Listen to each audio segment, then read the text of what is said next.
আল্লাহর পয়গম্বর দরবারে হাজির। আল্লাহর পয়গম্বর দরবারে হাজির হয়ে বলতেছেন, আব্বাজান আমরা চলে এসেছি, এবার আমাদেরকে আমল বলেন। আল্লাহর পয়গম্বর বলে, আরে আলী এখনো সুযোগ আছে, যদি তোমরা চাও তোমরা ছাগল নেবা দিতে পারি, তবে ছাগল নিলে আমল বলতে পারবো না, আর যদি আমল নাও তাহলে ছাগল দিতে পারবো না, কোনটা নিবা বলো? আলী আর ফাতেমা বলে, ইয়া রাসূলুল্লাহ আমরা আমল চাই, ছাগল চাই না। আমরা হইলে আগে বলতাম আগে ছাগল দেন তারপরে কথা কন, কথা বলেন ঠিক কিনা? হ্যাঁ, অথচ কি বললেন এখানে দেখেন, আলী বলতেছেন ইয়া রাসূলুল্লাহ আগে আমল বলেন, তারপরে আপনি যা করার করে নেন। আল্লাহর পয়গম্বর এবার ডাক দে বলে, আরে আলী, ওরে কলিজার টুকরা ফাতেমা,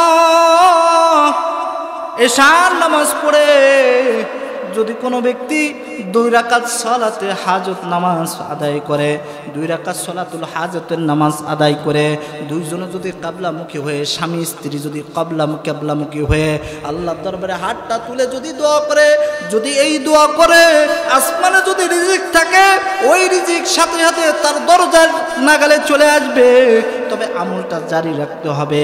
এবার আলী বলতেছেন, ইয়া রাসূলুল্লাহ এরপরে দোয়াটা কি করব? দোয়াটা বলেন।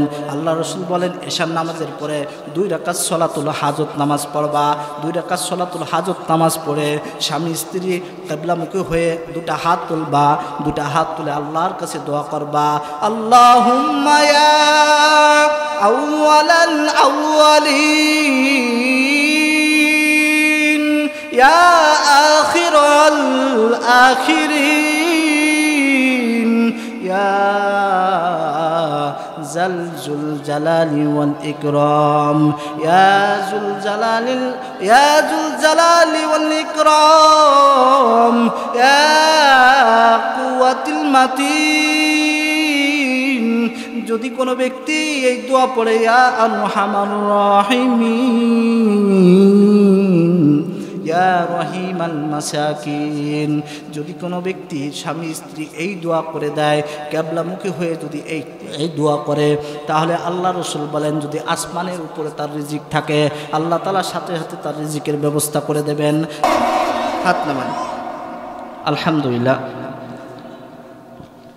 সুতারপাড়া যুব সমাজের উদ্যোগে 6তম বার্ষিক ওয়াজ ও দোয়ার মাহফিলের আজকের সম্মানিত শ্রদ্ধাভাজন আমার কলিজার টুকরা অন্তরের মণি, নয়নের মণি, সভাপতি শেখ আবুল হোসেন ভাই অসুস্থ রয়েছেন। সকলেই অন্তরস্থল থেকে খাস করে দোয়া করবেন, আল্লাহ তাআলা যেন তাকে পরিপূর্ণ শেফা, পরিপূর্ণ সুস্থতা দান করেন। উপস্থিত রয়েছেন আজকের এই মজলিসের প্রধান বক্তা, প্রখ্যাত ওয়াইজ, বলিষ্ঠ কণ্ঠস্বর, আন্তর্জাতিক খ্যাতিসম্পন্ন মুফাসসিরে কোরআন মুফতি আলী আকবর সিলেটি দামাত বারকাতুহুম আলী, অনেক বড় একজন বক্তা। আমার আগে বয়ান করেছেন সারা বাংলার আলোড়ন সৃষ্টিকারী বক্তা, আমাদের দোহারের একজন সুমিষ্টভাষী বক্তা মুফতি মনিরুল আলম আরিফি সাহেব অত্যন্ত চমৎকার আলোচনা করেছেন, আলহামদুলিল্লাহ। সর্বপ্রথম এই মাহফিলের আয়োজক যারা রয়েছেন, সুতারপাড়া যুব সমাজ ও এলাকাবাসী, তাদের শুকরিয়া জ্ঞাপন করতেছি। এত সুন্দর একটা আয়োজন করছেন, আল্লাহ তাআলা আমাদের নিয়তকে যদি সহি রাখেন, সহি করেন, তাহলে আজকের এই মজলিস থেকে হতে পারে আমার কোনো একটা কথা আমার হেদায়েতের জরিয়া হয়ে গেছে, আর এর সবটুকু আজকের এই আয়োজকরা পেয়ে যাবেন ইনশাআল্লাহ। সর্বপ্রথম আমি ওই মহান রব্বুল আলামিনের দরবারে লাখো কোটি অগণিত শুকরিয়া জ্ঞাপন করি, যে রব্বুল আলামিন অত্যন্ত দয়া করে, মহাব্বত করে, ভালোবেসে, স্নেহ করে, আদর করে, যত্ন করে, সোহাগ রেখে সুস্থ করে এই জান্নাতের বাগান, ফুলের বাগান, মধুর বাগান, সওয়াবের খন্ডির মধ্যে, সওয়াবের ময়দানের মধ্যে আমাদের আসার বসার তৌফিকটুকু দান করেছেন। এই জন্য অন্তরস্থল থেকে কালিমাতুশ শুকরিয়া জ্ঞাপন করি বলে আলহামদুলিল্লাহ। লক্ষ কোটি দুরূদ ও সালাম বর্ষিত হোক সৈয়দুল কওনাইন খাতামুন নবিয়্যিন ওয়াল মুরসালিন, দো জাহানের বাদশাহ সৈয়দুল আকা সৈয়দুল আলামিন হযরত রাসূল আকরাম সাল্লাল্লাহু আলাইহি ওয়াসাল্লামের প্রতি। উপস্থিত রয়েছেন আজকের আমার কলিজার টুকরা যুবক ভাইরা, আমার বাবা তুল্য পিতৃতুল্য, আমার মাথার মুকুট মুরব্বিয়ানে আইজম। আরও উপস্থিত রয়েছেন অনেক আলেম ওলামারা, জাতির মুকুট, জাতির রাহবার। পর্দার অন্তরালে উপস্থিত রয়েছেন আমার সম্মানিতা শ্রদ্ধেয়া, আমার নয়নের মণি, আমার মা এবং বোনেরা। আমি আপনাদের সম্মুখে পবিত্র কুরআনুল কারীমের থেকে একটা আয়াত তেলাওয়াত করেছি, সূরাতুল আহজাবের 32 নম্বর আয়াত আমি আপনাদের সম্মুখে তেলাওয়াত করেছি এবং রসুলের লক্ষ লক্ষ কোটি কোটি হাদিস থেকে একটা ছোট্ট হাদিস পেশ করেছি। এই আয়াত যেই আলোচনা আপনাদের সম্মুখে করব, আপনার আমার দুইজনের সবার এই আয়াত এবং হাদিস যেন হেদায়েতের জরিয়া হয়, বলেন আমিন। বিষয়বস্তু বললে সহজ হবে, এই জন্য আগেরতে বলে দিই আজকের আলোচনার বিষয়বস্তু আমাদের মা বোনদের পর্দা সহকারে সমষ্টিগতভাবে পর্দা নিয়ে আলোচনা। কি নিয়ে আলোচনা? এখন কিছু কিছু যুবক ভাইরা এদিক সেদিক যারা দাঁড়ায় আছে, বসে আছে, বৃদ্ধ বাবারা মনে মনে ভাববে হুজুর পর্দা সম্পর্কে আলোচনা করবে, এ তো আর আমগো আলোচনা না, এ তো মহিলাকে আলোচনা, আমরা একটু বসে থেকে ব্যাস চলে যাবেন, কারণ এর মধ্যে আমাদের কোনো খোরাক নাই। এমন এমন কেউ কেউ ভাবতে পারেন, তাদের জন্য বলে দিতেছি আল্লাহ তাআলা সূরাতুন নূরের মধ্যে বলে দিয়েছেন যে পর্দা দুই প্রকার। পর্দা কয় প্রকার?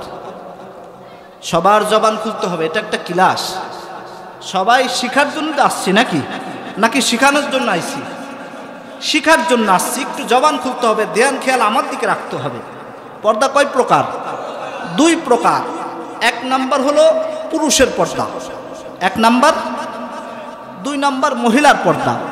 এখন পুরুষের পর্দা আছে তাহলে বুঝলাম, তাহলে আমাদেরও কিছু আলোচনা থাকবে ইনশাল্লাহ, তাই না?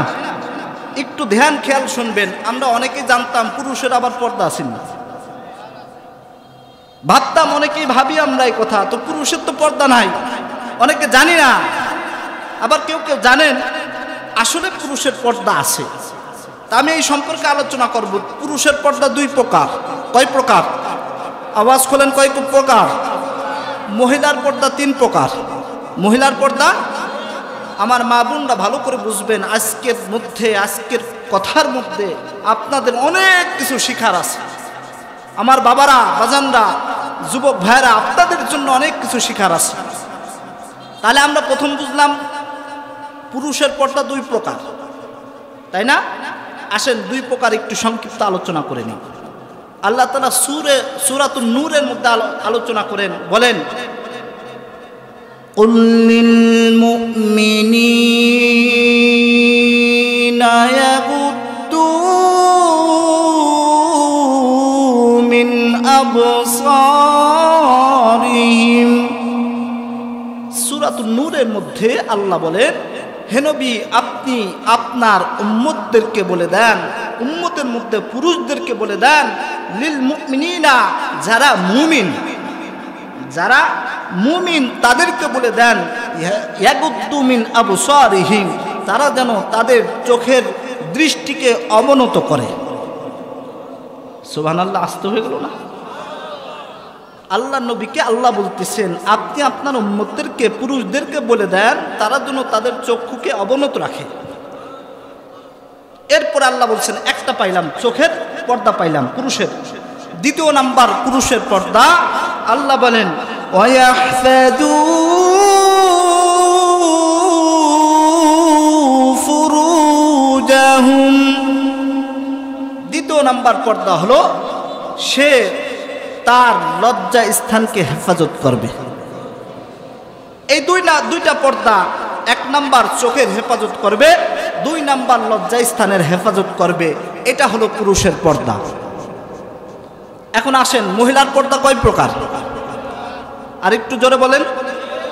3 প্রকার মহিলার পর্দা। 1 নাম্বার মহিলার পর্দা, আল্লাহ কোরআনুল কারীমের সূরাতুন নূরের মধ্যে বলেন, ওয়া কুল্লিল মুমিনাত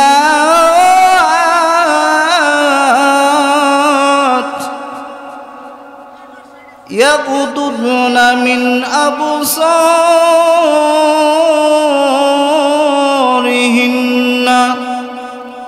আল্লাহ তাআলা বলেন, আপনি আপনার উম্মতের মহিলাদেরকে বলে দেন, যারা মুমিন মহিলা তারা যেন তাদের চক্ষুকে অবনত করে।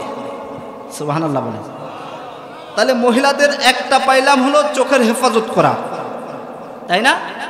হ্যাঁ, একটা পাইলাম মহিলাদের চোখের হেফাজত করা।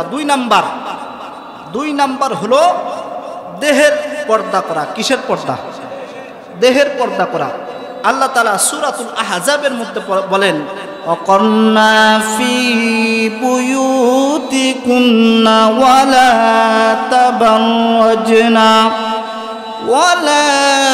تبرجن تبرج الجاهلية الأولى। 2 নাম্বার পর্দা, মহিলাদের পর্দা হলো মহিলারা তাদের দেহকে, তাদের শরীরকে আবৃত রাখবে। সুবহানাল্লাহ বলেন। আবৃত রাখা মানে ঘরে থাকবে। মহিলারা কোন জায়গা থাকবে? ঘরে থাকবে। 3 নাম্বার হলো মহিলারা তাদের চোখ, লজ্জা স্থানকে হেফাজত করবে। 3 নাম্বার কি? আল্লাহ সূরাতুন নূরের মধ্যে বলেন যে ওয়াহফাযনা ফুরুজাহুন্না, তারা তাদের লজ্জা স্থান এটা অপত্রে ব্যবহার করবে না, এটাকে হেফাজত করবে। এই 3টা পর্দা হলো মহিলাদের জন্য। কয়টা পর্দা? আচ্ছা, আমরা শিখলাম হলো পুরুষের পর্দা 2 প্রকার। হ্যাঁ, একটা হলো চোখের হেফাজত করা, 2 নম্বর লজ্জা স্থানের হেফাজত করা। এরপরে মহিলাদের পর্দা 3 প্রকার, তাই না? 1 নাম্বার হলো চোখের হেফাজত করা, 2 নাম্বার শরীরকে আবৃত রাখা, ঘরে রাখা, 3 নাম্বার লজ্জা স্থানের হেফাজত করা। এই যে মোট আমরা পাইলাম, তাই না? এখন বিস্তারিত আলোচনা একটু বুঝে নেই। পর্দা কেমন, কি গুরুত্ব পর্দার আছে? পর্দাটা, নামাজ পড়া কি? নামাজ পড়া কি? যাকাত দেওয়া, রোজা রাখা, কোরবানি করা, হজ করা, পর্দা করা। দেখেন, আমরা যেভাবে নামাজকে গুরুত্ব দেই, পর্দাকে ওরকম গুরুত্ব দেই? হ্যাঁ, একটু আওয়াজ করে বলেন, কি দেই? অথচ পর্দাটাও কিন্তু নামাজের মতো ফরজ, কোনো সন্দেহ নাই। আল্লাহ কোরআনে ডাইরেক্ট বলে দিয়েছেন, পর্দা করা মহিলা পুরুষ সবার জন্য ফরজ। আজকে সারা দেশ আমার মা বোনরা ধর্ষিত হইতেছে, আমার মা বোনরা ইফটিজিংয়ের শিকার হইতেছে, আমার মা বোনদের ইজ্জত নিয়ে সিনেমিনে খেলতেছে। আপনারা পেপার, পত্রিকা, টিভি, অনেক কিছু চ্যানেল নিউজে দেখেন যে প্রতিনিয়ত, প্রতিদিন আমার মা বোনরা ধর্ষিত হইতেছে। কথা বলেন ঠিক কিনা? কয়দিন আগেও সিলেটের এক জায়গায় স্বামী স্ত্রী বেড়াইতে গেছে, স্বামীর থেকে বউকে সিনাই নিয়ে ধর্ষণ করছে। কক্সবাজারে স্বামীর থেকে বউকে সিনাই নিয়ে ধর্ষণ করছে। এই ধর্ষণের মূল কারণ কি জানেন? ধর্ষণের মূল কারণ কি জানেন? ধর্ষণের মূল কারণ হলো দর্শন। কি? ভালো করে খেয়াল করতে হবে। কি? দর্শন। দর্শন, দৃষ্টি। কেউ যদি কাউকে না দেখে, না চেনে, তাকে ধর্ষণ করার পরিকল্পনা যেখানে আসবে। হ্যাঁ, আচ্ছা বলেন, এই যে সিলেটে যে মেয়েটা ঘুরতে গেছে, ওর বাড়ি মনে করেন ঢাকা। এখন সিলেটের এক যুবক এই মেয়েকে ধর্ষণ করবে, এটা কোনোদিনও সম্ভব? হ্যাঁ, কিন্তু যখনই দেখছে তখনই প্ল্যান করতেছে, এই মেয়েকে তো আমার চাই, এই মেয়েকে আমার চাই। আবার বর্তমান ফ্যাশন শুরু হয়েছে, পর্দার নামে ফ্যাশন। পর্দা, কিছু কিছু দিনদার মেয়ে আছে, মহিলা আছে, যারা পর্দা পরে, কিন্তু পর্দার উপর উঁচু নিচু সব দেখা যায়। কথা বলেন ঠিক কিনা? এই পর্দা, পর্দা এটা হলো একটা ফ্যাশন, যুবককে আকৃষ্ট করার ফ্যাশন এইটা। এখন আবার কিন্তু ফ্যাশনের পর্দা বের হয়েছে। এখন কিন্তু ভদ্র ভদ্র সমাজের মেয়েরাও পর্দা করে, বুরকা পরে, কিন্তু বুরকাটা হলো ফ্যাশনের বুরকা। কিসের বুরকা? এরকম কিছু মেয়েরা আছে যারা দিনদার দাবি করে, ওই যে পর্দা করে, বুরকা পরে, এই জন্য কিছু মেয়েরা আছে দিনদার দাবি করে। এমন একটা দিনদার মেয়ের ঘটনা বলবো নি, হ্যাঁ, অনেক বড় একজন রাহবার বর্তমান জীবিত আছেন, হযরত তারেক জামিল দামাত বারকাতুহুম আলী, সবাই নাম শুনছেন না? হ্যাঁ, তো এলাকার মধ্যে একটা দিনদার মেয়ে ছিল যে নিজেকে দিনদার দাবি করে। তো এই দিনদার মেয়ে চিন্তা ভাবনা করছে যে আজকে নদীর ঘাটে যেয়ে, নদীতে যেয়ে গোসল করবে। তো দিনদার ফ্যামিলি আমাদের, আপনাদের যারা আছে, আমাদের বউরা মনে হয় নদীতে ঘাটে যেয়ে গোসল করে, তাই না? হ্যাঁ, করেনি? আচ্ছা, যা করে না, আলহামদুলিল্লাহ, অনেক জায়গা করতেও পারে। তো এরকম একজন দিনদার মেয়ে ভাবতেছে আমি তো দিনদার, নিজেকে দিনদার ভাবতে ভাবতে যায় নদীতে যায় গোসল করছে, সন্তানকে নিয়ে যাইতেছে যে সন্তান আমি ঘাটে গোসল করব, যদি কোনো মানুষ যায় এদিক দিয়ে তাহলে আমার একটু সতর্ক করে দিও, আমি একটু সতর্ক হয়ে যাব না, কারণ নদীতে গোসল করতেছে, আবার উনি নিজেকে দিনদার দাবি করে। তো ছেলে অপেক্ষা করতেছে যে কোনো মানুষ আসে কিনা। তো কিছুক্ষণ পর একজন মানুষ যাইতেছে, তো মাকে বলতেছে, ও মা, বাচ্চা বলতেছে, ও মা, একটা মানুষ আসতেছে। মাতে উকি মারে দেখে কি, আরে এতে আমাদের মেম্বার সাহেব। আমি ছেলে বলতেছে, তো মেম্বার সাহেবটা কি হয়েছে, মানুষ না? কখন? কিন্তু মেম্বার সাহেব তো, তার সাথে তো সবসময় উঠা বসা হয়, কথাবার্তা হয়, তারপরে দেখাশোনা হয়, মাঝে মাঝে যায়, এ সমস্যা নাই, এ আমাদের গোসল করতে দেখলে কোনো সমস্যা নাই জায়গা। তো সন্তানের কাছে, আরে বোকা, তুই মানুষ দেখলে আমার কোষ, তো আমাদের ঘরের মানুষ, এলাকার মানুষ, তুই যখন মানুষ দেখবি তখন আমারে বলবি। তা কিছুক্ষণ পর আবার আরেকটা মানুষ আসছে, মারে বলতেছ, মা, ওই যে আরেকটা মানুষ আসতেছে। তো সন্তানে এ কথা বলার পর মা উকি দিয়ে দেখে কি, ওদি আমাদের এলাকার দোকানদার সাহেব। মা বলতেছে, আরে সন্তান, তুই নির্বোধই থাকে কি, তোরে কইলাম মানুষ আসলে জানাবি, তা ওদি আমাদের দোকানদার সাহেব, সব সময় দোকানে যায় আসে যায়, ওর সাথে তো পর্দার কোনো বিষয় নাই। এখন সন্তান তো মহাবিপদে। এরপরে কিছুক্ষণ পর আবার ডাক দিয়েছে, ও মা, ওই যে আরেকজন মানুষ আসতেছে। মাতে উকি মারে দেখি ও যে আমাদের ডাক্তার সাহেব। এবার কইতেছে, শালার, তোরে তো আমার জন্মে, আমার ইসে বংশে তোর মতো সন্তান হয়েছে, আমি তো পুরোই একটা বেয়াকুব হয়ে গেছি, তুই তো মোটেও চালাক না দেখা যায়। মাতে সন্তানটা এই কথা বলতিস, কই তুই সামনের থেকে মানুষ না আসলে তুই আমার কিছু কইবি না। আচ্ছা মা, ঠিক আছে। কিছুক্ষণ পরে একটা মানুষ হয়েছে, মাতে আর কিছু কয় না, ছেলে তার মারে কিছু কয় না। তা এখন মাতে দেখে কি, ওই যে দিয়া একজন মানুষ আসে, ইমাম সাহেব। কে? এখন সন্তানদের দেশে ধমকাই, তোর না কইলাম মানুষ আসলে জানাবি। কয়, হ, তো মানুষ তো আসে নাই। কয়, তো কে আইছে? ও দিয়ে আমাদের ইমাম সাহেব। মাতে কয়, আরে সন্তান, এইটাই তো মানুষ। কথা বলেন ঠিক কিনা? এখন কিছু কিছু দিনদার মা বোনরা আছেন, হুজুর দেখলেই মাথার ঘুমটা সব কিছু ঠিকঠাক করা শুরু করে দেয়। আরে ভাই, পর্দা কি শুধু হুজুরদের সাথে? হ্যাঁ, মেম্বার সাহেবের সাথে পর্দা নাই? দোকানদার সাহেবের সাথে পর্দা নাই? ডাক্তার সাহেবের সাথে পর্দা নাই? পর্দার কোনো তারতম্য আছে? সবার সাথে পর্দা করতে হবে। এই হলো সর্বস্বীকৃত কোরআনের আইন, কোরআনের হুকুম। এইখানে হুজুর দেখলেই পর্দা করব, হুজুর দেখলেই মাথায় ঘুমটা দেব, হুজুর দেখলেই নিজেকে আবৃত্ত করে নেব, না না না মা, ওরকম পর্দার কথা তোমাকে আল্লাহ বলেন নাই। তোমাকে বলছেন সর্বস্বীকৃত পর্দা, যে কোনো গায়রে মাহরাম পুরুষ হোক, বেগানা পুরুষ হোক, সবার সাথে তোমার পর্দা করতে হবে। আজকে এই যে অধিকাংশ টকশো হয় আমাদের দেশে, টকশো তো চেনেন, কিছু কিছু টকশো খুব মিষ্টি লাগে, জ্ঞান গর্ব আলোচনা হয়, অনেক জ্ঞানী বিজ্ঞানী আলোচনা করে, খুব সুন্দর লাগে। কিছু কিছু টকশো মিষ্টি লাগে, কিছু কিছু টকশো ঝাল লাগে। এই টকশোর মধ্যে আলোচনা হয় এই যে কিভাবে ধর্ষণ থামানো যায়।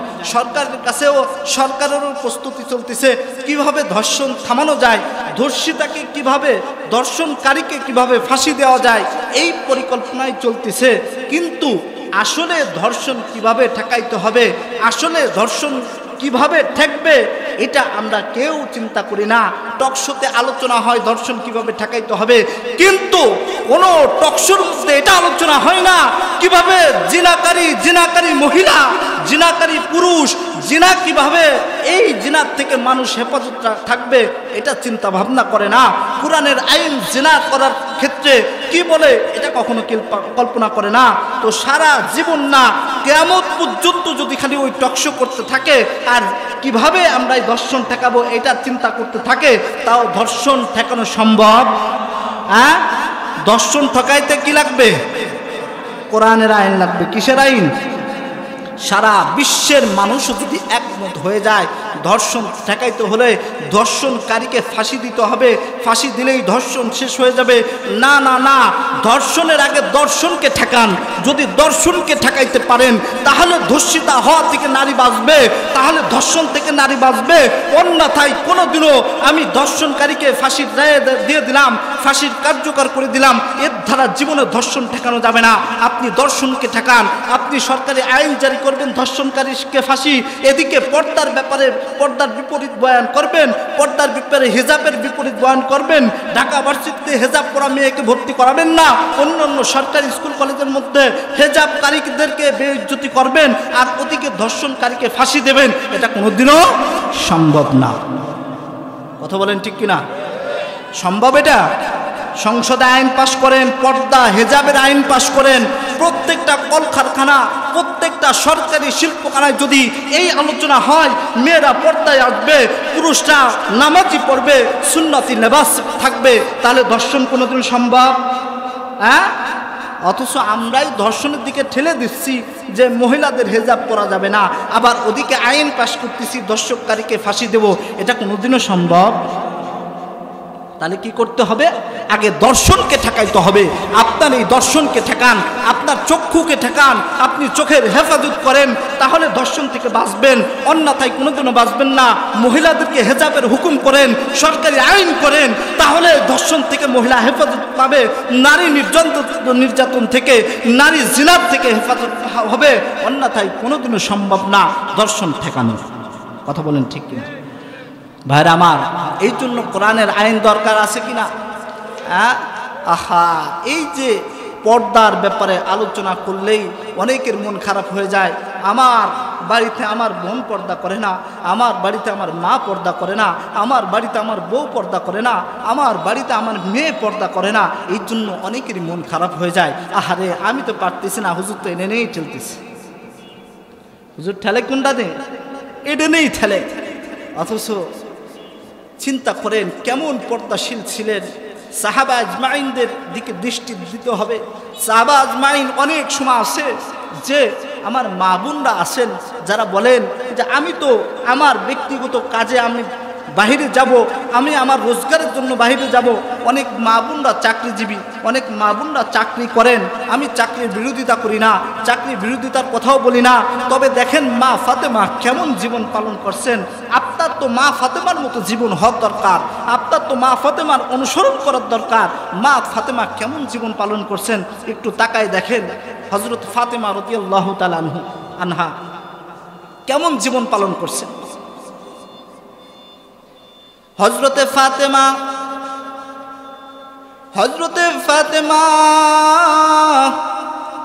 রাদিয়াল্লাহু তাআলা আনহা 3 দিন ধরে খাবার খান না।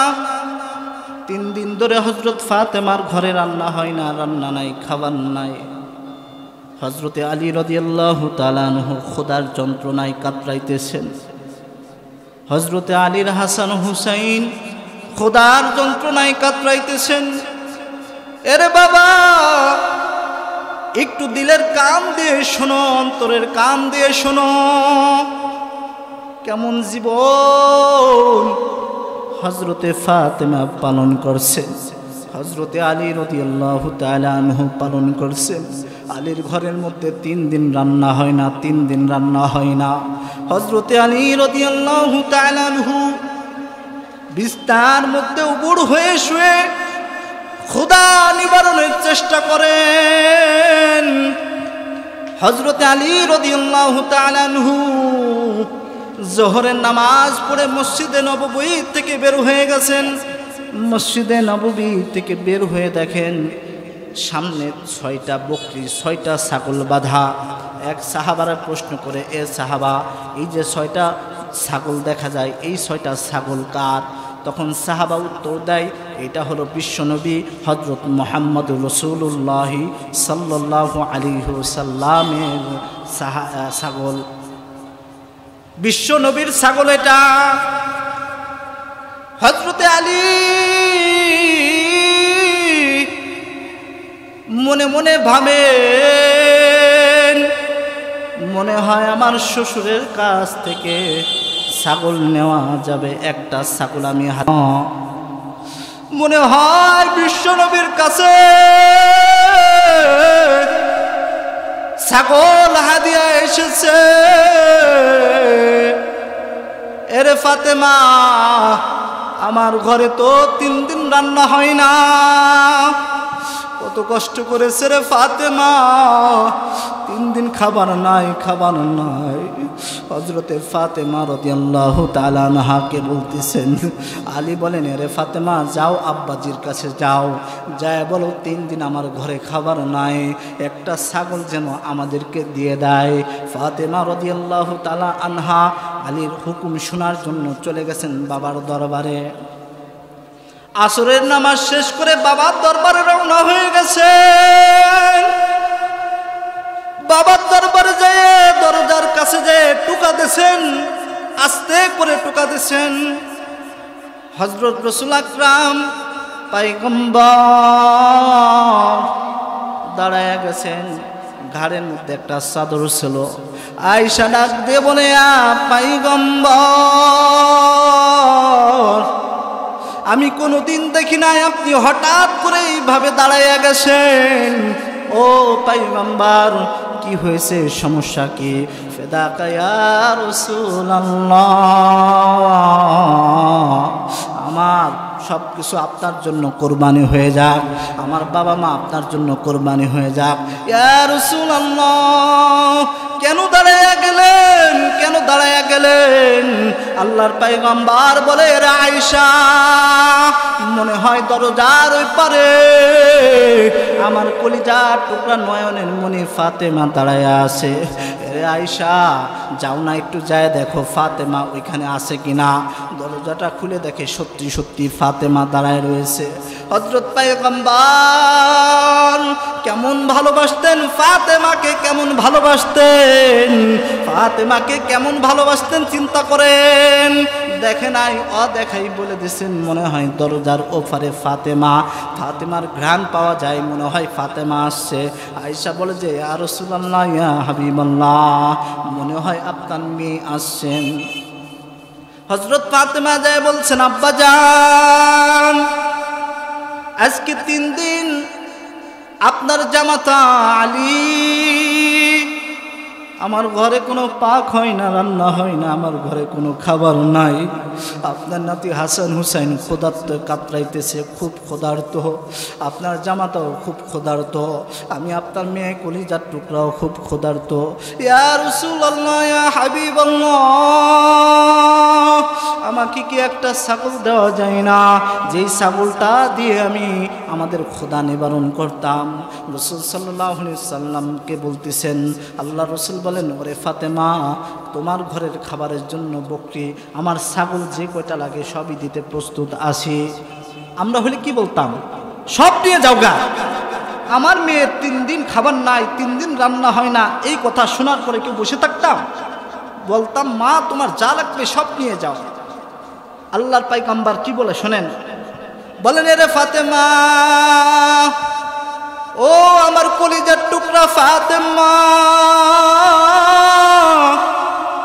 তুমি যে একটা ছাগল নেবা নেও, কোনো সমস্যা নাই, তবে একটা ছাগল নিলে তোমার 2 দিন 3 দিন খাবার বলেন তাহলে ফাতেমা শুনে নাও, যাও বাড়িতে যে আলীকে এশার সময় নিয়ে আইসো, দুইজনকে একসাথে আমি আমলটা শিখাইয়া দেব। হযরত ফাতেমা বাড়ি চলে গেছেন। বাড়ি যাওয়ার পর ওদিকে আলী রাদিয়াল্লাহু তাআলা আনহু সব কিছু রেডি করে বসে আছেন, ছুরি নিয়ে বসে আছেন, এদিকে দস্তারখানার বিষয়ে বসে আছেন। ছাগল আসবে, জবাই করে এটা সিদ্ধ করে খোদা নিবারণ করবেন। আলী যখন দেখলেন ফাতেমার হাতে কোনো ছাগল নাই, কোনো ছাগল নাই, আলী মনে মনে ভাবে হয়তো ফাতেমা যাওয়ার আগে আল্লাহ রসুল এই ছাগলগুলো গরিবদের মাঝে বিলাই দিয়েছে, অথবা ফাতেমা এটা ঠিক মতো বলতে পারে নাই। হজরতে আলী মনের মধ্যে খারাপ ধারণা আসে নাই। আমরা হলে কি করতাম, বউকে আগে 2-4টা গালি মেরে দিতাম, তোর এত বড় সাহস, তুই ছাগল না নিয়ে বাড়ি আসলি কিভাবে? এরে শয়তানের বাচ্চা শয়তান, তোরে ফাটাইছি ছাগল আনতে, তুই ছাগল না নিয়ে বাড়ি আসলি কেন? আলী বলতেছেন, আরে ফাতেমা, ঘটনা কি? মনে হয় তুমি যাওয়ার আগে আল্লাহর নবী ছাগলগুলো সৎকা করে দিয়েছে, আর না হলে তুমি মনে হয় বুঝাই বলতে পারো নাই। ফাতেমা বলতেছে, আরে আলী, না না না, আমি ঠিকই আল্লাহর নবীর দরবারে বলেছিলাম, আব্বাজানের দরবারে বলেছিলাম, কিন্তু আব্বাজান বলছে, আরে ফাতেমা, তুমি কি ছাগল নিয়ে 2 দিন 3 দিন খোদা নিবারণ করবা, নাকি তোমাকে এমন একটা আমল শেখাই দেব যেই আমলটা তোমার চিরস্থায়ীভাবে রিজিকের অভাব দূর করে দেয়? এবার আলী বলতেছে, আরে ফাতেমা, তুমি আল্লাহর দরবারে, আল্লাহ রসুলের দরবারে কি বলেছো? কোন কথা বলে এসেছো? কোন কথা বলে এসেছো? ফাতেমা বলতেছেন, আরে আলী, আমি বললাম আমার ছাগলের দরকার নাই, আমি আরো কতদিন না খেয়ে থাকবো তার কোনো সমস্যা নাই, তবে আমাকে আমলটা শেখায় দেন। আমার আব্বাজান বলছে, যাও তাহলে আলীকে সাথে নিয়ে আসো, আলীকে নিয়ে আসো, 2 জনকে আমি এই আমলটা শেখায় দেব, 2 জনকে আমলটা শেখায় দেব। আলী আর ফাতেমা রওনা দিয়েছেন বাবার দরবারে, যাই বাবার দরবারে হাজির হয়ে গেছেন।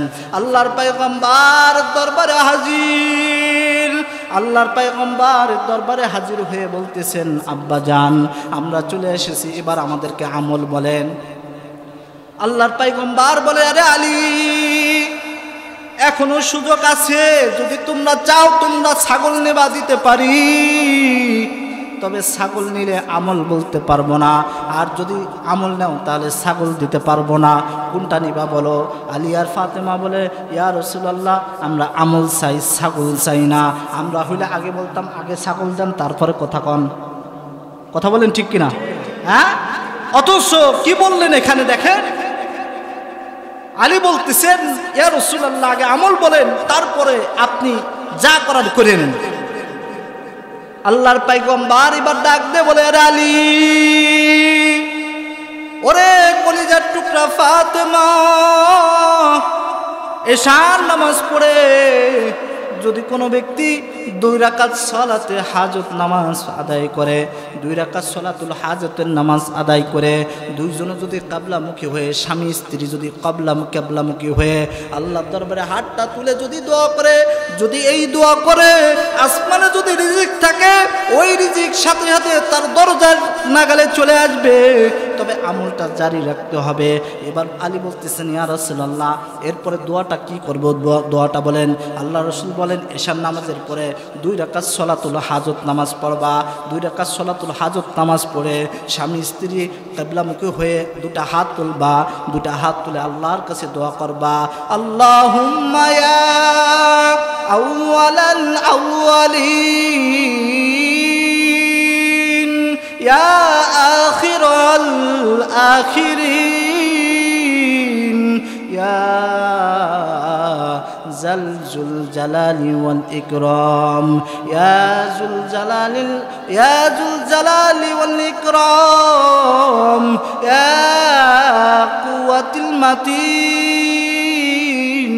যদি কোনো ব্যক্তি এই দোয়া পড়ে, ইয়া আরহামার রাহিমিন, ইয়া রহিমাল মাসাকিন। যদি কোনো ব্যক্তি স্বামী স্ত্রী এই দোয়া করে দেয়, ক্যাবলামুখী হয়ে যদি এই দোয়া করে, তাহলে আল্লাহ রসুল বলেন যদি আসমানের উপরে তার রিজিক থাকে, আল্লাহ তাআলা সাথে সাথে তার রিজিকের ব্যবস্থা করে দেবেন। দেখেন না স্বামী স্ত্রী আমলটা করে দেখেন কেমন লাগে। হযরতে ফাতেমা এত আমল করেছেন, জীবনে কোনোদিন সাহাবাদের ঘটনা পাওয়া যায় না যে আমলের কারণে হযরতে সাহাবা আজমাইন মহিলারা চাকরিতে বের হয়েছেন। এত রিজিকের কষ্ট থাকার পরে মহিলারা চাকরিতে বের হয় নাই, এত রিজিকের অভাব থাকার পরও মহিলারা চাকরিতে যায় নাই, কাজে যায় নাই, অনেক কষ্ট করছেন সাহাবা আজমাইন। এরে ভাই, আজকে স্বামী স্ত্রী করো না এই আমল, স্বামী স্ত্রী আজকের থেকে শুরু করে দাও। আজকে কেন ভ্যান চালাবা, কেন রিক্সা চালাবা, কেন গার্মেন্টসে চাকরি করবা, দেখো না এই আমলটা করে আল্লাহর দরবারে খালেস নিয়ে তো অন্তরে অন্তর দিয়ে আল্লাহর কাছে দোয়া করো। আল্লাহ, আপনার হাবিব, আপনার রসূল তার কলিজার টুকরা মেয়েকে এই হাদিসটা শিখাইয়ে দিয়েছেন, এই আমলটা শিখাইয়ে দিয়েছেন। আল্লাহ, আজকের থেকে নিয়ত করলাম স্বামী স্ত্রী যারা বাড়িতে আছি আল্লাহর কাছে খাস করে এই দোয়া করব। এরে ভাই, এত কষ্ট করছেন তারপরে বেপরদায় যান নাই, তারপরে মহিলারা কাজ করতে যান নাই। আজকে আমরা ঘরে ঘরে মহিলারা চাকরি করে, ঘরে ঘরে মহিলারা ব্যবসা করে, ঘরে ঘরে মহিলারা যায় বাজার ঘাট করে, আসে না নাই? একটু জোরে বলেন, আসে না নাই? তবে তিন কারণে মহিলারা বাইরে বের হইতে পারবে। কয় কারণে? তিন কারণে। একদিন আল্লাহ রসুল খুব কাঁদতেছেন, পাশ দিয়ে হযরত ফাতেমা আলী যাইতেছেন, হযরত ফাতেমা আর আলী যাইতেছেন, আর দেখতেছেন আল্লাহ রসুল অনেক কান্নাকাটি করতেছেন। কাঁদতে কাঁদতে রসুলের এই গাল মুবারক ভিজে গেছেন। ফাতেমা যায় বলতেছেন, আব্বা আপনি কাঁদেন কেন? আলী বলতেছেন, ইয়া রাসূলুল্লাহ ফেদাকা উম্মি ওয়া আবি, ইয়া রাসূলুল্লাহ আমার মা বাবা কুরবানি হয়ে যাক, আপনি কেন কান্না করেন? আল্লাহ রসুল বলেন, আরে ফাতেমা, আরে আলী, আমি যখন মেরাজ ভ্রমণ করলাম, যখন জান্নাত ভ্রমণ করলাম, জান্নাতে গেলাম, জাহান্নামে যেয়ে দেখলাম আমার উম্মতের অধিকাংশ জাহান্নামী মহিলারা। কারা? অধিকাংশ মহিলা জাহান্নামী হয়ে গেছে। আল্লাহ রসুল ডাক দেয়, রে ফাতেমা,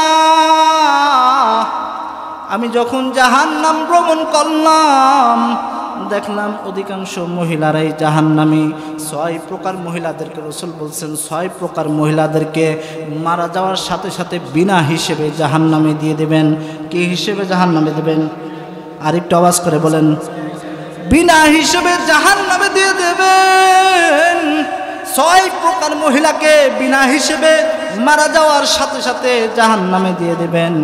1 নাম্বার মহিলা, 1 নাম্বার ওই সমস্ত মহিলারা, ও আমার মা, ও আমার পর্দার অন্তরের বোন, আজকে দিলের কান দিয়ে শোনো, আমার কথাই রাগ করো না।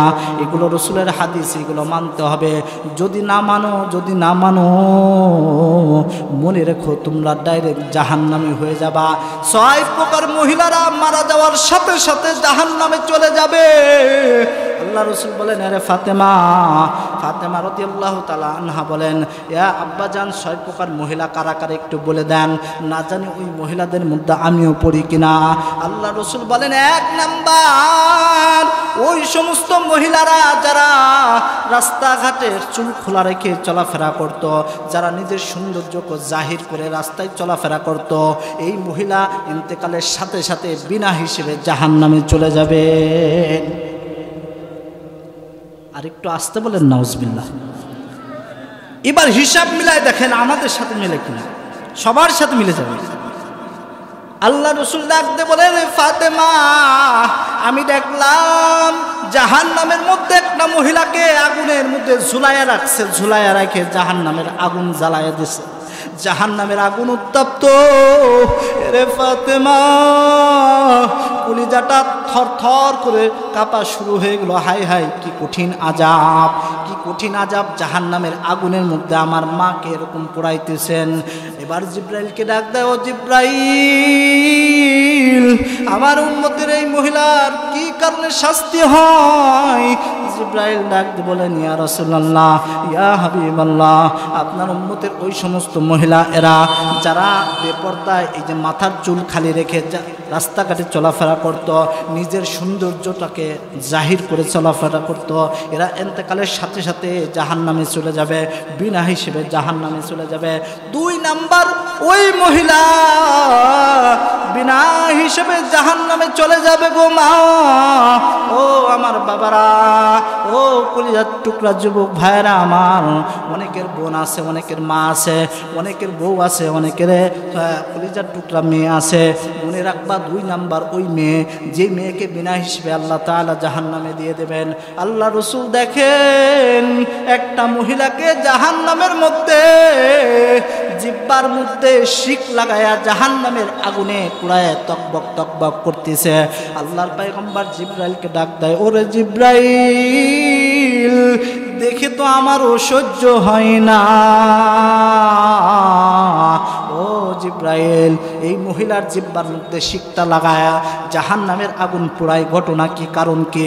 জিব্রাইল আমিন ডাক দিয়ে বলে, ইয়া রাসূলুল্লাহ, ইয়া হাবিবাল্লাহ, এরা ওই সমস্ত মহিলারা যারা আপনার উম্মতের মধ্যে এই জিব্বা দিয়ে স্বামীকে কটুক্ত করত, স্বামীকে গালমন্দ করত, এই সমস্ত মহিলারা বিনা হিসেবে জাহান্নামে চলে যাবেন। এরকম মহিলা আছে কিনা বলেন? হ্যাঁ, কটু কথা বলে এই সমস্ত মহিলাদেরকে বিনা হিসেবে মারা যাওয়ার সাথে সাথে জাহান্নামে চলে যাবে। 3 নাম্বার, আল্লাহর পয়গম্বর দেখেন জাহান্নামের মধ্যে 3 নাম্বার এমন মহিলারা,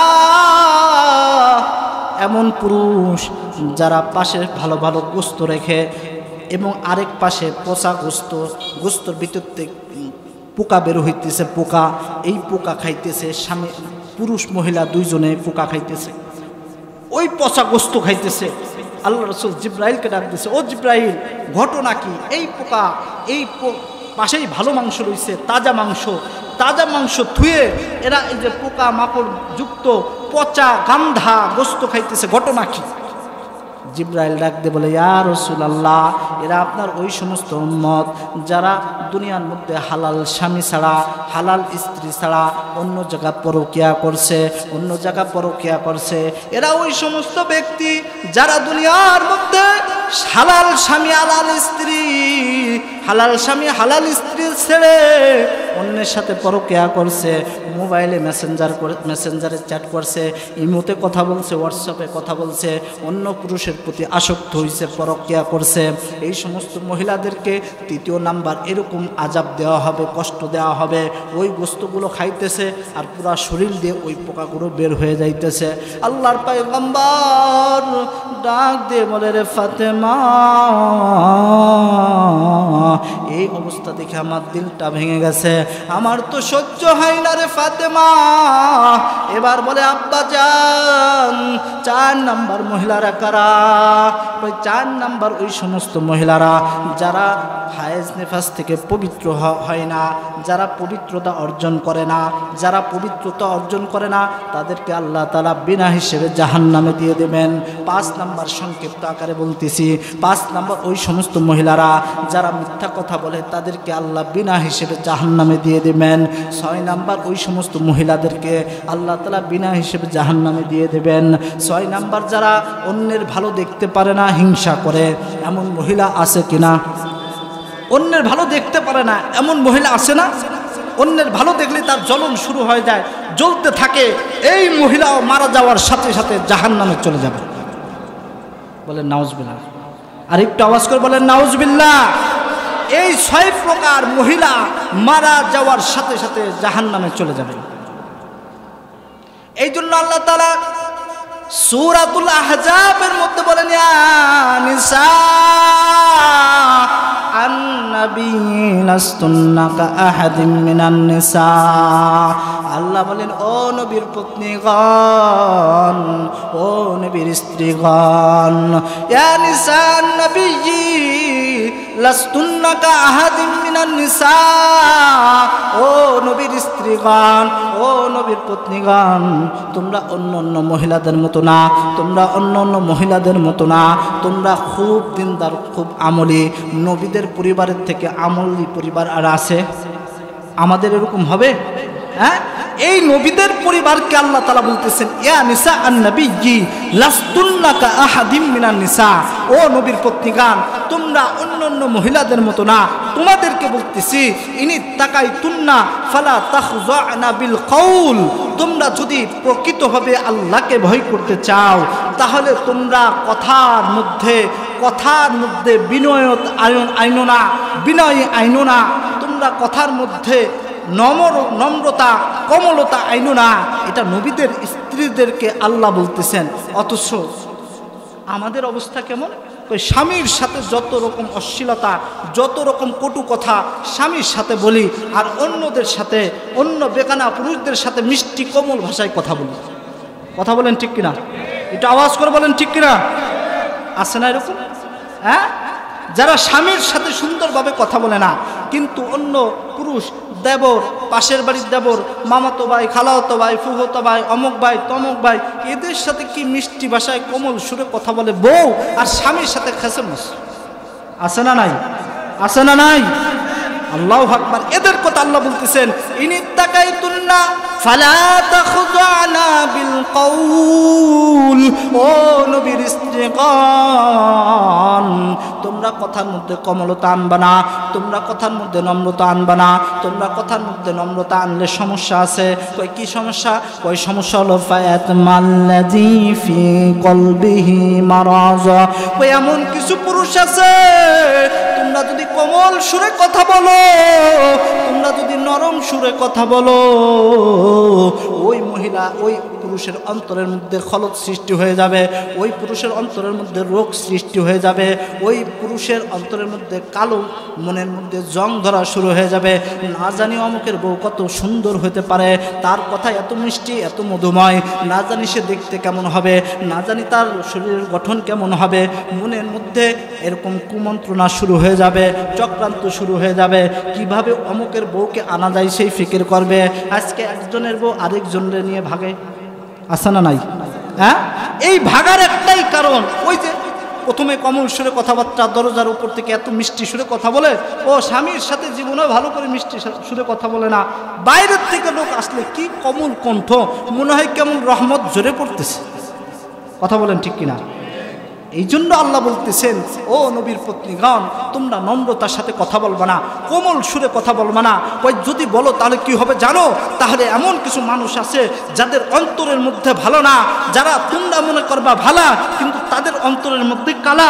এমন কিছু পুরুষ আসবে, যেই পুরুষটা তোমাদের ব্যাপারে খারাপ ধারণা করবে, তোমাদের ব্যাপারে এরকম মনে মনে ভাববে, না জানি কত সুন্দর হবে, না জানি কত সুন্দর চেহারা হবে, না জানি মুখের পেশটা কীরকম হবে। ও নবীর পত্নীগণ, এই জন্য তোমরা আস্তে আস্তে কথা বলবা এবং নম্রতার সাথে। আল্লাহ বলছেন কেমন কথা বলবা? কয় অকুলনা কওলাম মারুফা, কয় তোমরা তাদের সাথে ভালো কথা বলবা, ভালো কথা বলবা, সমস্যা নাই, তবে নম্রতার সাথে কথা বলতে পারবে না, তবে আদবের সহিত বলবা, এমনভাবে বলবা যেমন তোমাদের প্রতি আকৃষ্ট হওয়া যাবে না, এভাবে বলবা। অথচ আমাদের ব্যাপার সম্পূর্ণই উল্টা। আমরা কেউ বাইরে থেকে আসলে বাইরের রাস্তা দিয়ে ডাক দিল, ডাকের সুর এত এরকম ভাবে নেই, ও বেটা মনে হয় রাস্তার থেকে ঘরের মধ্যে চলে যাক। কথা বলেন, এরকম আছে না? বাইরের থেকে যদি ভাবি করে ডাকটা দেয়, দেবরে, ও ভাবি,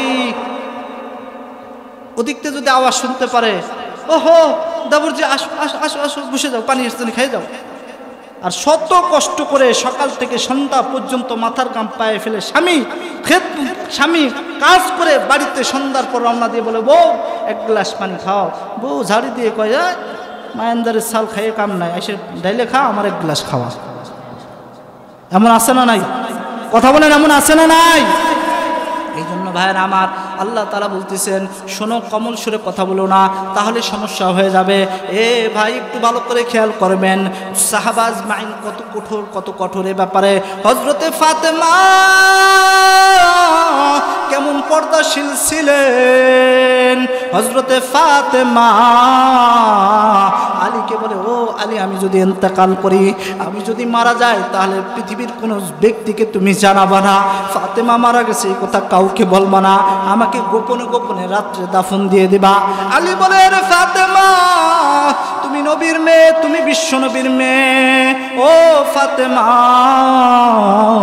তুমি মারা গেলে তো আমি সকলকে বলাবো, জানাই দেব নবীর মেয়ে মারা গেছে। এই কথা শুনলে সকলে জানাজায় আসবে, জানাজায় শরীক হবে, তোমার জানাজায় অনেক লোক আসবে, লোক হবে। ও ফাতেমা, তোমার জানাজা, তোমার মৃত্যুর খবর কেন বলবো না, জানাবো না? একটু গভীরভাবে খেয়াল করবেন, দেখেন ফাতেমা কি বলে। হযরতে ফাতেমা বলে, ও আলী, আমি সারা জীবনেও বেপরদা হই নাই, আমাকে কোনোদিন কেউ দেখতে পারে নাই, আমাকে কেউ কোনোদিন আমার আওয়াজ শোনে নাই। ও আলী, তুমি যদি এই খবর দাও, মক্কা মদিনার সমস্ত ব্যক্তি জানাজায় শরীক হয়ে যাবে, কিছু কিছু মানুষের অন্তরের মধ্যে রোগ সৃষ্টি হয়ে যাবে, সবার অন্তর ভালো না, কিছু মানুষের অন্তর কালা, ওই সমস্ত মানুষ মনে মনে ভাববে ফাতেমা কতটুকু লম্বা ছিল একটু দেখার দরকার, ফাতেমার গঠন আকৃতি কেমন ছিল একটু দেখার দরকার। ও আলী, জীবিত থাকা অবস্থায় জীবনও আমার বেপর্দা হয় নাই, আমার পর্দার খেলাফ হয় নাই। ও আলী, মরে যাওয়ার পর আমারও যেন পর্দার খেলাপ না হয়। ও আলী, তুমি আমার দাফনটা রাত্রে দিয়ে দিও এবং কাউকে জানানোর দরকার নাই। হযরতে আলী চলে গেছেন, মারা গেছেন, ফাতেমা রাত্রে দাফন দেবে, কোদাল একটা নিয়ে কবর খনন করতে গেছেন। প্রতিমধ্যে আবু যর গিফারি ডাক দেয়, ও আলী, এই অবর বেলায় তুমি কোথায় রওনা দিয়েছো?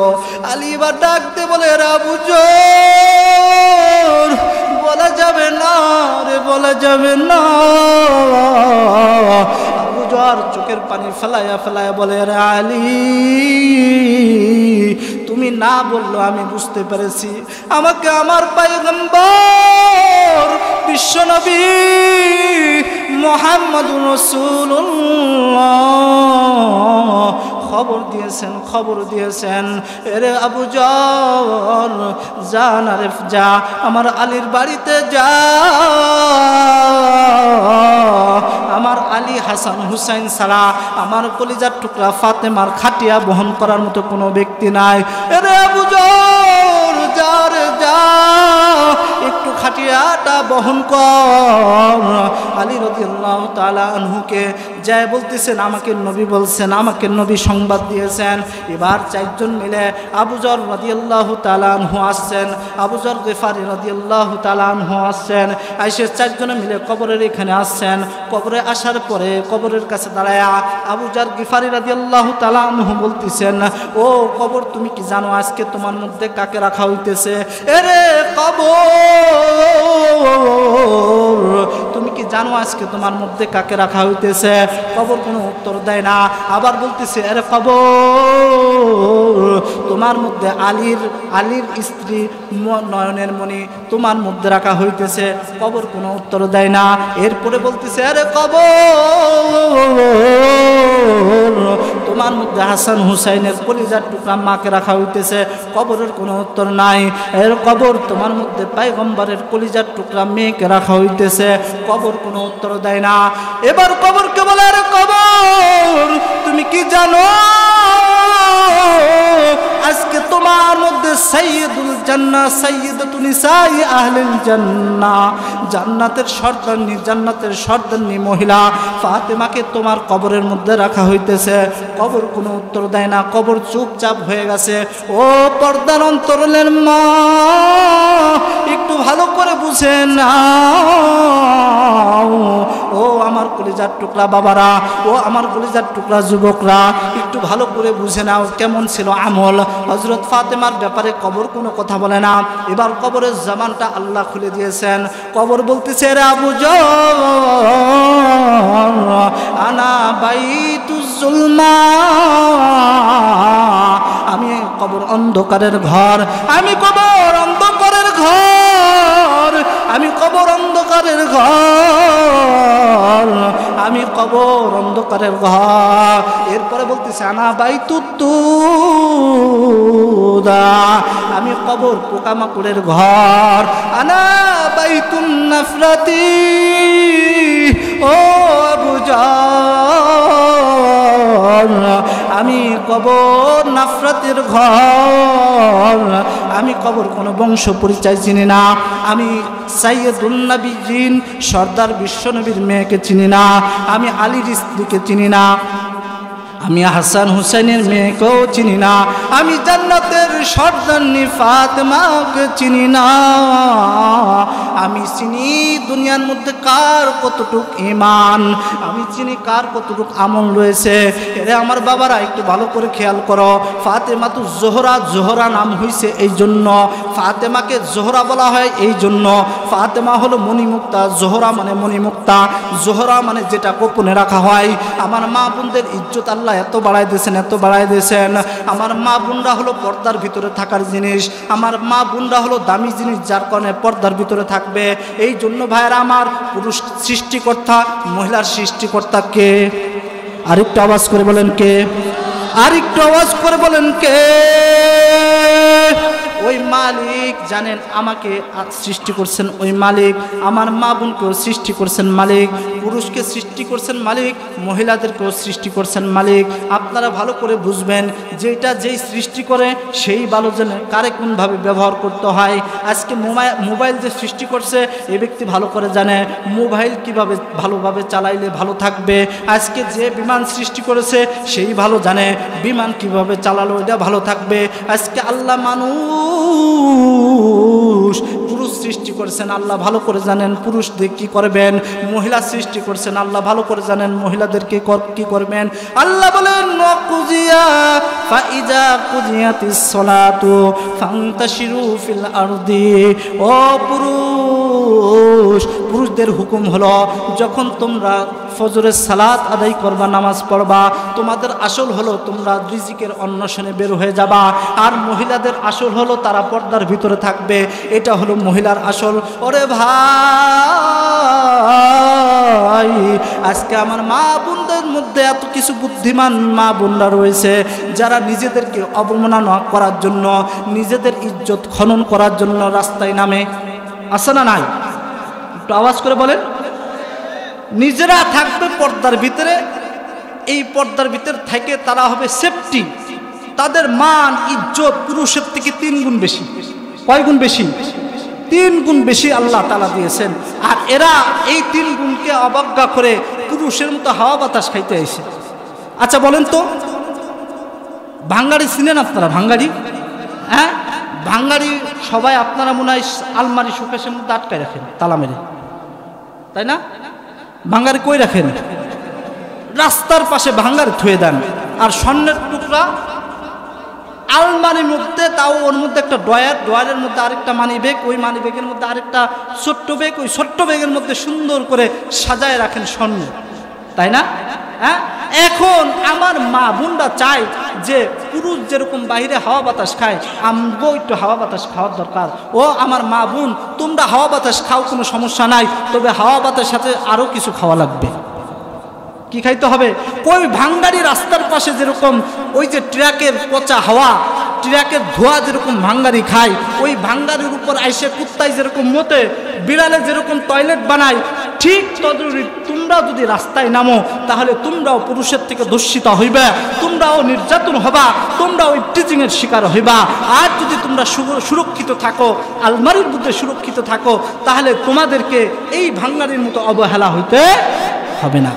ভাইরা আমার, এই জন্য আল্লাহ রাব্বুল আলামিন সূরাতুল আহজাবের মধ্যে আল্লাহ রাব্বুল আলামিন 10 প্রকার মহিলাদেরকে ভালোবাসেন। কয় প্রকার? 10 প্রকার মহিলাদেরকে আল্লাহ ভালোবাসেন। কোরআনের কথা, আমার মুখের কথা না, আমি আপনাদের সামনে গল্প গুজব করতেছি না, ভালো করে খেয়াল করেন। আল্লাহ রাব্বুল বলেন ইন্নাল মুসলিমিন ওয়াল মুসলিমাত, 1 নাম্বার মনে মনে রাখবেন, 1 নাম্বার আল্লাহ তাআলা ওই সমস্ত মেয়েদেরকে ভালোবাসেন, ওই সমস্ত পুরুষদেরকে ভালোবাসেন, 10 জন পুরুষকে আল্লাহ ভালোবাসেন, 10 জন মহিলাকে আল্লাহ ভালোবাসেন। আমি সংক্ষিপ্ত আকারে শেষ করে দেব, মনে রাখবেন। সূরাতুল আহজাবের মধ্যে আল্লাহ তাআলা বলে দিয়েছেন 10 জন পুরুষকে আল্লাহ ভালোবাসেন, 10 জন মহিলাকে আল্লাহ ভালোবাসেন। 1 নাম্বার পুরুষ হলো ইন্নাল মুসলিমিনা ওয়াল মুসলিমাত, 1 নাম্বার হলো পুরুষ। 1 নাম্বার পুরুষ মুসলমান পুরুষ কারা? মুসলমান পুরুষ আল্লাহ ভালোবাসেন। এটার অনেক ব্যাখ্যা আছে, আমি ওদিকে যাব না। মুসলমান পুরুষ এক কথায় বুঝে নিয়েন, মুসলমান যে ওই ব্যক্তি যে আল্লাহকে নিজের আল্লাহ রব বলে স্বীকার করে নাই। 1 নাম্বার ওই পুরুষ যে নিজেকে মুসলমান দাবি করে এবং এর উপর অটল থাকে, আল্লাহ তাকে ভালোবাসে। 2 নাম্বার এই পুরুষই, এই মহিলা যে নিজেকে মুসলমান দাবি করে এবং মুসলমানের উপর অটল থাকে, আল্লাহ তাকে ভালোবাসে।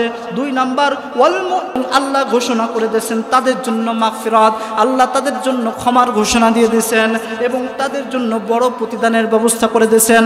আল্লাহ বলেন আ'আদাল্লাহু লাহুম মাগফিরাহ ওয়া আজরুন আযীম। আল্লাহ বলেন আমি ওই সমস্ত এই 10 জন পুরুষের জন্য, এই 10 জন মহিলার জন্য আমি মাগফিরাতের ঘোষণা দিয়ে দিলাম, আমি জান্নাতের ঘোষণা দিয়ে দিলাম। এই 10 জনের পুরুষ এবং মহিলা আল্লাহ পছন্দ করে। এর মধ্যে বাইরে আমার 1 নাম্বার, এর মধ্যে 9 নাম্বার আছে, একটা আলোচনা করেছিলাম আপনাদের সম্মুখে। 9 নাম্বার হলো ফুরুজাহুম ওয়াল হাফিজাত, যে লজ্জা স্থানের হেফাজত করে। 9 নাম্বার কি? এই যে এটারই এখন বর্তমান এমন অবস্থা, একমাত্র বেপর্দা থাকার কারণে আজকে অধিকাংশ মহিলার অধিকাংশ আমার মা বোনদের সতীত্ব নষ্ট হইতেছে। কথা বলেন ঠিক কিনা? কথা বলেন ঠিক কিনা? আলহামদুলিল্লাহ আমাদের আজকে চলে আসছে আমাদের নয়নের মণি আন্তর্জাতিক খ্যাতিসম্পন্ন মুফাসসির কুরআন, আমার অত্যন্ত অন্তরের অন্তরস্থলের বন্ধুবর, প্রখ্যাত ওয়াইজ, বলিষ্ঠ কণ্ঠস্বর, আন্তর্জাতিক মুফাসসির কুরআন মুফতি আলী আকবর সিলেটি দামাত বরকাতুহুম আলী, ওনার বয়ান যদি শুরু থেকে শেষ পর্যন্ত শোনেন, আমি কসম করে বলতে পারি ইনশাআল্লাহ কিছু নিয়ে যেতে পারবেন। এই জন্য ইনশাআল্লাহ সবাই থাকবো তো? হাত তোলেন। নারায়ে তাকবীর, নারায়ে তাকবীর। আওয়াজের ধ্বনি আসছে না, বুঝলাম না ঘটনা কি? ওই যে কথা আছে না, ঘর কা মুরগি ডাল কা বরাবর। আমি তো ঘরের মানুষ, এই জন্য ডালের মতো হয়ে যাইতেছে। নারায়ে তাকবীর, নারায়ে তাকবীর, নারায়ে তাকবীর। মুফতি আলী আকবর সিলেটি সাহেব অত্যন্ত সুন্দর চমৎকার বয়ান করে থাকেন এবং আলহামদুলিল্লাহ বহির্গতভাবে বহির্বিশ্ব আলোচনা করে থাকেন। আমরা একজনও উঠবো না ইনশাল্লাহ। অসম্পূর্ণ বয়ান আমি আমার মসজিদে করে দেবো ইনশাল্লাহ। অনেক আলোচনা আছে, সময়ের সংক্ষিপ্তর কারণে করতে পারলাম না। ওয়া আখিরু দাওয়ানা আনিল হামদুলিল্লাহি রাব্বিল আলামিন।